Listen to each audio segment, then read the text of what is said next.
तेज civil के online platform पर आप सभी का बहुत बहुत स्वागत है। आप सभी को बहुत बहुत नमस्कार। हम जो राजस्थान के महत्वपूर्ण तथ्यों को जो पढ़ रहे थे उसके अंदर आज हम सभ्यता पढ़ेंगे, उसका नाम है गणेश्वर। गणेश्वर सभ्यता से संबंधित कौन से महत्वपूर्ण तथ्य हैं उसको हम पढ़ते हैं।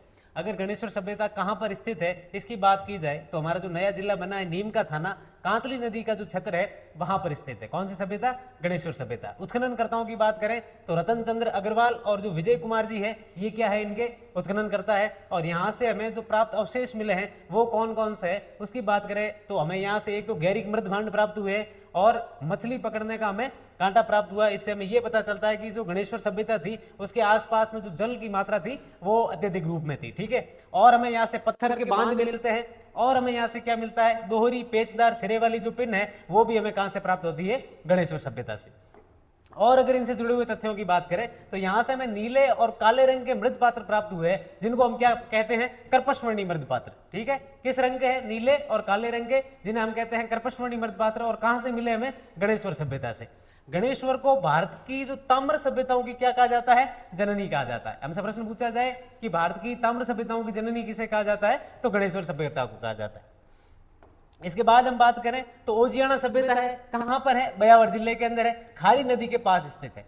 अहाड़ जो सभ्यता थी हमारी उससे संबंधित है और कहां पर स्थित है? ये पहाड़ी पर स्थित है। अहाड़ सभ्यता से संबंधित ऐसा स्थान जो पहाड़ी पर स्थित है तो वो हमारी कौन सी सभ्यता है? ओजियाना सभ्यता है। और हमें यहाँ से क्या क्या जो अवशेष है वो यहाँ से प्राप्त हुए, शंख और ताम्र की हमें यहाँ से क्या मिली है, चूड़ियां मिली है। और गाय और बैल की जो हमें यहाँ से क्या प्राप्त हुई है, मरण मूर्तियां प्राप्त हुई है। ओजियाना कहां पर है? ब्यावर के अंदर है, खारी नदी के पास स्थित है, अहाड़ सभ्यता से संबंधित है, पहाड़ी पर स्थित सभ्यता है। और हमें यहाँ से शंख और ताम्र की चूड़ियां मिली है और गाय और बैल की हमें क्या प्राप्त हुई, यहाँ से मरण मूर्तियां प्राप्त हुई।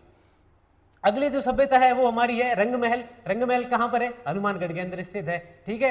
और जो सर्वप्रथम डॉक्टर टेसीटोरी ने रंगमहल और उसके आसपास के क्षेत्रों के अंदर उत्खनन किया और 1918 ईस्वी के अंदर उनको गुप्तकालीन जो मरण मूर्तियां थी वो उनको कहां से प्राप्त हुई है, रंगमहल और उसके आसपास के क्षेत्र के। उत्खनन की बात करें तो 1952 से 1954 के बीच एक स्वीडिश दल आया था जिसका नेतृत्व किसने किया था? डॉक्टर हन्ना राइड ने किया था। और उनके नेतृत्व के अंदर रंगमहल का किया गया उत्खनन।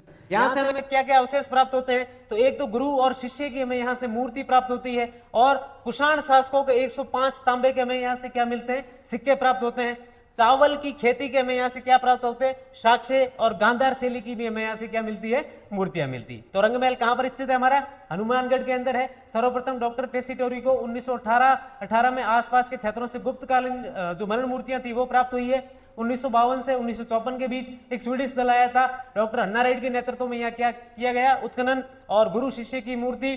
ठीक है। कुषाण शासकों के 105 सिक्के, चावल की खेती के साक्ष्य, भिक्षु और भिक्षुणी की भी हमें यहाँ से एक मूर्ति मिली है। और जो गांधार शैली की मूर्तियां हैं वो भी हमें कहां से प्राप्त हुई है, रंगमहल से। आज की क्लास के अंदर इतना ही, बाकी पढ़ेंगे अगली क्लास के अंदर।